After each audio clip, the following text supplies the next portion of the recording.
저는 이제 오늘 여러분들한테 도움이 될 만한 게 뭘까 하고 생각을 하다가, 우리나라의 이 향 문화 또는 향 산업, 이 부분이 좀 취약해요. 그래서 어떤 현실적인 부분을 말씀을 드리고 조향사라는 직업을 소개해 드리려고 합니다. 이 샤넬 넘버 5는요, 사실 이 샤넬이라는 브랜드의 가치를 상당히 극대화시킨 아이템이라고 할 수 있어요. 샤넬 넘버 5는 30초에 한 개씩 팔려 나간다라고 얘기하는 그런 평균적인 통계 수치가 있는데, 30초에 전 세계에서 누군가가 30초 만에 하나씩 사고 있다라고 생각을 해보세요. 어마어마한 숫자죠. 오히려 샤넬이 원래 그 아이덴티티는 패션 브랜드인데도 불구하고 매출은 향수 쪽에서 훨씬 더 많이 일어나고 있어요. 샤넬이라는 그 패션 디자이너가 브랜드를 창시하고 그 브랜드의 어떤 이미지를 보여주고 샤넬을 통해서 샤넬을 느낄 수 있는 그런 아이템의 대표적인 것이 바로 샤넬 넘버 5.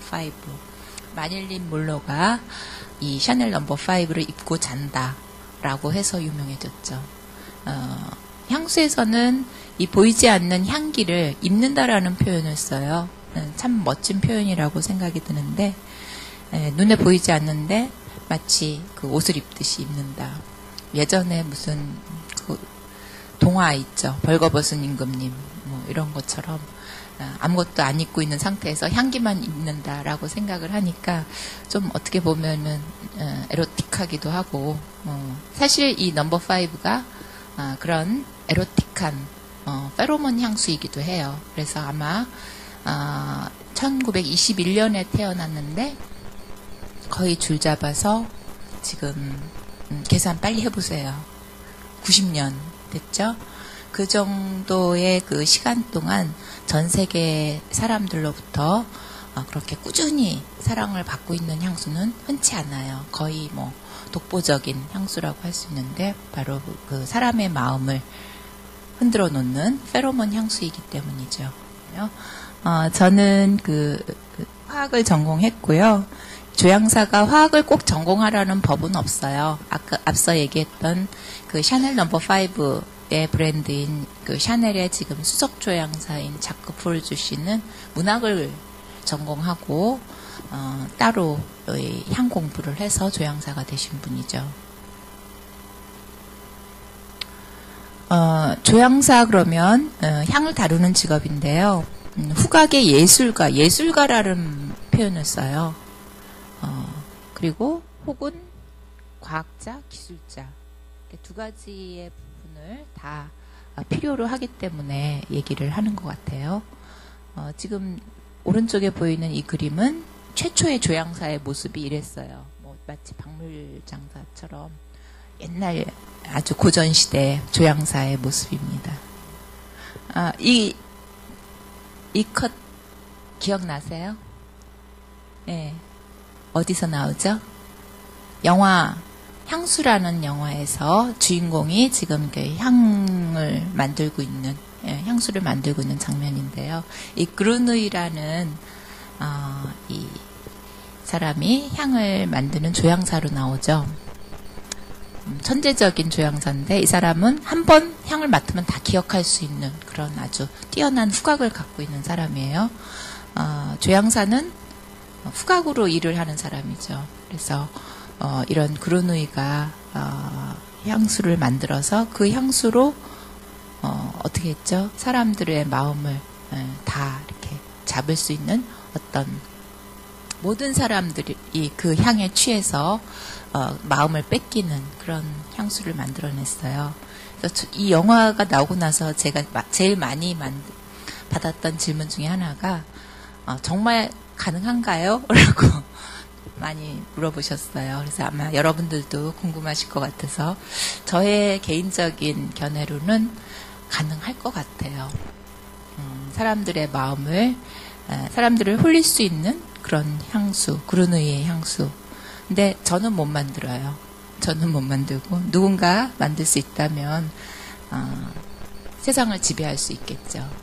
그 향수라는 그 소설에 패트릭 G. 스킨트라는 작가가 쓴 소설에 보면 향을 지배하는 사람은 사람의 마음을 지배할 수 있다. 이렇게 아주 어떻게 보면은 섬뜩할 정도의 그런 내용을 소설에서 써놨는데, 향이라는 게 그만큼 파워풀하다, 위력이 있다라고 생각되기 때문에 아마도 이 향을 잘 알게 되면 사람의 마음을 움직일 수 있는 그런 힘을 갖게 되겠죠. 조향사는 르네라고 그러고요. 퍼퓸머라고 해요. 영어로는. 그래서 향을 갖고 있는, 향을 다루는 직업을 갖고 있는 사람이고요. 이 조향사가 그냥 일반 사람들하고 어떻게 다른가? 그냥 단순히 향을 다루는 사람하고 조향사하고의 차이점이라면은, 예술가들은 보면 음악을 하시는 분들은 음에 대해서 어떤 통달을 하죠. 그래서 달인 뭐 이런 표현을 쓰는데, 그 음을 하기 위해서 얼마만큼 많은 그 훈련이 필요했겠어요. 그래서 도달한 그 경지에 있는 사람들을 뛰어난 음악가로 우리 얘기를 하죠. 마찬가지로 소재만 다를 뿐이에요. 어떤 표현을 한다라는 것은 향으로 표현을 하던, 음으로 표현하던, 어떤 시각적인 미술로 표현을 하던, 그 안에 어떤 에너지를 담고 그 에너지를 통해서 사람의 마음을 움직일 수 있다면 그것은 예술인 거죠. 그래서 조향을 예술이다라고 표현하는 것은 하나의 그런 크리에이션의 분야가 포함이 되기 때문일 거예요. 그런 많은 향 중에서 선택해서 새로운 향을 만들어낸다라는 그런 작업을 하나의 크리에이티브한 일로 보고 있는 거죠. 조향사가 되려면 어떤 것이 필요할까라고 하면은, 일단은 후각적으로 정상적이어야지 되고요. 저는 후각보다도 더 중요한 게 열정인 것 같아요. 이 향은 정말, 향을 좋아하지 않는 사람들은 할 수 없는 직업이에요. 향을 좋아하고 매력적으로, 관심이 있다면은 그쪽 분야에서 상당히, 재밌게, 일할 수 있는, 보람을 느끼면서 일할 수 있는데, 열정이 없으면 조금 하다가 힘들 때, 못하겠다 이러면서 포기할 수도 있는데, 이 열정이 제일 중요한 것 같고요. 그리고 예술적인 감각, 인내심, 그리고 체력. 왜 체력이 중요할까? 뭐 이렇게 얘기를 하는데요. 사실 향을 다루는 직업이 상당히 에너지 소모가 많아요. 그래서 향을 맡고 뭐 이런 그런 것 속에서 에너지 소모를 하고 또 막 머리를 쓰고 그렇기 때문에 체력적으로도 건강해야 되고, 건강해야지 향을 또 잘 맡아서 일을 할 수가 있기 때문이죠. 조향사가 되려면은 우리나라에서는 취업을 향료회사나 화장품 회사 쪽에서 취업을 해서 그 회사에서 향료를 전담하는 파트로 가서 일을 하게 됩니다. 그래서 국내에서는 이제 조향 전문 학원, 그리고 그렇지 않으면은 유학을 가서 뭐 이지카라고 하는 프랑스에 있는 학교가 있고요. 일본의 닙스라는 그런 학원이 있는데, 그런 전문 학원에서 향 기술을 익히게 됩니다. 지금 여기 보이는 이 그림은 프랑스의 이집카의 그 사진 컷인데요. 분석 기기하고 그다음에 위에 있는 부분은 이제 학생들이 실습하고 조향 공부를 하고 있는 그런 모습들이고요. 조향사는 사실 자격증은 없는데요. 우리나라는 민간 자격증으로 이 조향사라는 그 직업을 자격증으로 발급을 하고 있습니다. 그래서 조향사들은 소속이 향료회사 소속이 있고, 화장품회사 소속이 있고, 식품회사, 향수회사, 향수숍 이런 쪽에서 주로 활동을 하고 있습니다. 국내에 유명한 이 향 관련 기업들인데요. 여러분들이 잘 아는 향료 회사들은 별로 없을 것 같고요. 향료 회사들은 좀 전문적이라서 관심 있는 분들만 주로 알 수 있을 것 같은데, 사실 우리나라 향료 회사들이 상당히 규모가 작아요. 그래서 이 다음에 다시 설명을 드릴 텐데, 화장품 회사는 뭐 아모레퍼시픽 같은 경우는 상당히 이제 글로벌 기업이 됐죠. 그래서 화장품은 기술적으로나 볼륨적으로 상당히 시장을 많이 확보를 하고 있는 데 비해서 향 산업은 상당히 저조한 편이에요. 식품 회사 같은 경우도 큰 회사들 같은 경우에 다 조향사들이 그 전문 분야에서 활동을 하고 있고요. 요거는 이제 제가 그냥 프리랜서 조향사들은 어떤 일을 하나라는 거에 설명을 드리면서 넣었는데요.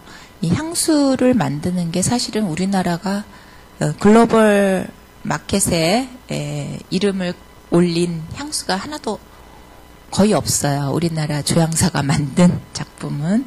그래서 앞으로는 이제 그런 것들이 더 많이 나와야지 되는데 사실 안 나오고 있어서 좀 안타깝기도 하지만 이런 그 사람들을 대상으로 해서 만든 그런 이미지로 해서 만든 셀러브리티 향수를 출시했었어요. 그래서 가수 비라든가 신화, 그리고 여기 높으신 분, 대통령, 그다음에 브랜드 향수, 이런 것들이 기획이 돼서 만들어졌었는데 아무도 모르죠. 아무도 모르는 그런 향수들을 만들었습니다. 향료 산업의 특성은 다른 산업하고 조금 다른 그런 특징이 있어요. 시장은 굉장히 커요. 글로벌 마켓이 오픈이 돼 있는데 상당히 기술 집약적이에요. 그런 기술이 한 가지 기술이 아니라 상당히 이렇게 융합적인 기술을 요하는 분야고, 그리고 그런 원재료들은 어떤 화학 물질, 케미컬들이기 때문에 그것을 조합을 했을 때 상당히 고부가 가치를 가져올 수 있는 그런 부분이에요. 어떤 기술적인 부분으로 조합을 해서 향을 만들게 되면은 상당히 고부가 가치.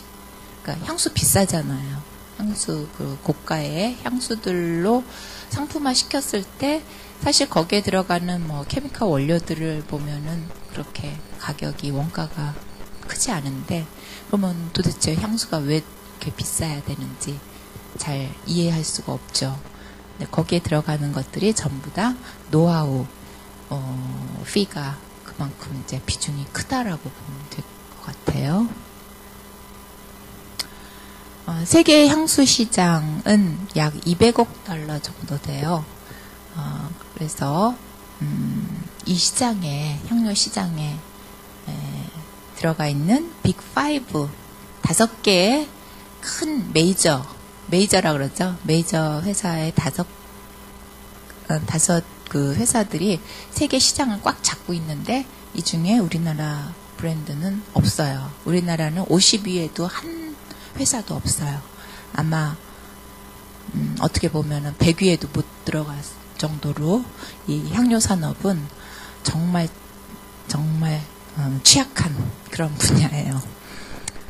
지보단이라는 회사가 있고요. IFF, 피미니시, 심라이즈, 다카사코는 일본 회사고요. 일본은 우리보다는 기술적으로나 어떤 기간적으로 더 우리보다 기술적인 축적이 많이 되어 있는 회사이기 때문에 세계 시장에서 조금 더 우리보다 조금 더가 아니라 많이 우위에 있죠. 이런 향료 회사들은 좀 특징이 뭐냐면은 글로벌 M&A가 활발하게 일어나는 분야이기도 해요. 그러니까 작은 업체들을 큰 업체들이 다 이렇게 먹어가는 그런 형태로 해서 이렇게 글로벌 큰 회사 몇 개가 전 세계 시장을 좌지우지하는 그런 그 형태로 되어 있어요. 우리나라는 그래서 향수 산업이 현황이 기술적으로 취약하다. 이 부분을 이제 아마 여러분들이 향산업에 대해서 관심을 가질 기회가 없었기 때문에 아마 어떤 상황이다, 현실을 잘 모를 수가 있는데 기술적으로 상당히 취약하고요. 원천 기술이 상당히 약해요. 이 분야는 특허도 안 내요. 왜? 알려지면은 본인 그 기업들이 다 이렇게 노출되면은 오히려 도움이 안 되기 때문에 향 기술은 특허가 하나도 없어요. 전문가 물론 부족하고요. 그 실력 있는 조향사 많이 없고 국제적인 경쟁력 없고 참 약한 분야 중에 하나죠. 우리나라가 IT는 상당히 강국인데 비해서 향은 중국보다도 상당히 약해요. 그래서 앞으로는 이 조향 기술자들이, 조향사들이 좀 더 활발하게 이 분야를 향 산업을 이끌어갈 수 있는 주역이 됐기 때문에 좀 더 많은 관심을 가져주셨으면 좋겠다라는 생각에 오늘 이 강의의 주제를 조향사로 했는데 사실 이렇게 오감으로 소통을 해야 되는데 여러분들한테 너무 이게 조향사라는 직업적인 부분을 부각을 했는지 모르겠어요. 그래서 요거는 제가 선물로 드릴 테니까 소통을 하기 위해서 여러분들이 이렇게 앞에서 이렇게 차례대로 향을 맡아보고 느끼셨으면 좋겠다 생각을 해서 제가 하나 갖고 왔습니다.